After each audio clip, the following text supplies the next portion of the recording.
जय बाबु लहासुर।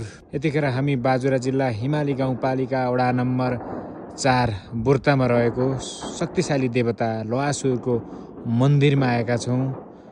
लहासुरको मन्दिर माथिपट्टि धुपीको रुख छ, यहाँनिर लुगा छ, उतापट्टि गेट छ, यहाँ अगाडि घोडा छ।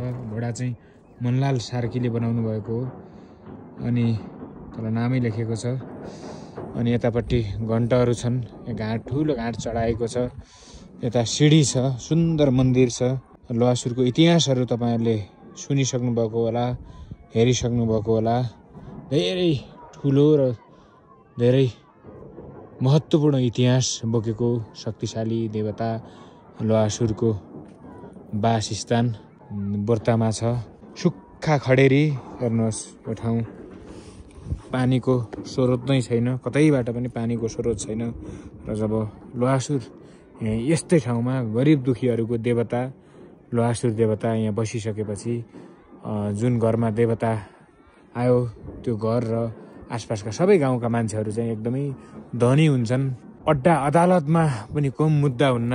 यो लहासुर देवताको यहाँ मन्दिरमा त्यति धेरै मुद्दाहरू पनि छन्। अहिले देवता अङ्ग नचढेको धेरै वर्ष भइसकेको छ र हाम्रो सम्झनीबाट हामीले चाहिँ लगभग अब 35-36 वर्ष अगाडिसम्म देवता अङ्ग चढ्थे, देवता आउँथे, धामी हुनुहुन्थ्यो। अहिले चाहिँ धामी हुनुहुन्न, गुप्तवासमा लहासुर छ। तर पनि यसका छनारहरू जति पनि छन् सबैलाई चाहिँ हेरी छोडेको छैन, सबैको राम्रै भएको छ। देश विदेश जता जाँदा पनि लहासुरको नाम लिएर लहासुरलाई सम्झेर जाँदाखेरि हरेक कामहरू नबन्न लागेका अप्ठ्यारा कामहरू बाधा अड्चन आउँदै गर्दा पनि लहासुरको नाम लिँदै गर्दाखेरि ती कामहरू पुरा भएका छन्।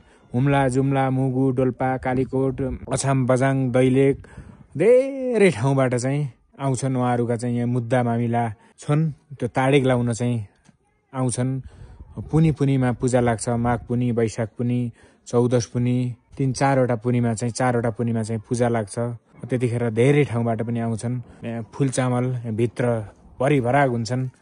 उहाँहरू सबैले बोल बिन्ती गर्नुहुन्छ। त्यहाँनिर फुल चामलहरू, भेटी अक्षताहरू धेरै हुन्छन्, भरिभराग हुन्छन्। ती भिडियोहरू पनि तपाईँहरूले हेर्नुभएको होला। यहाँ मान्छेहरू पनि त्यत्तिकै जम्मा हुन्छन्।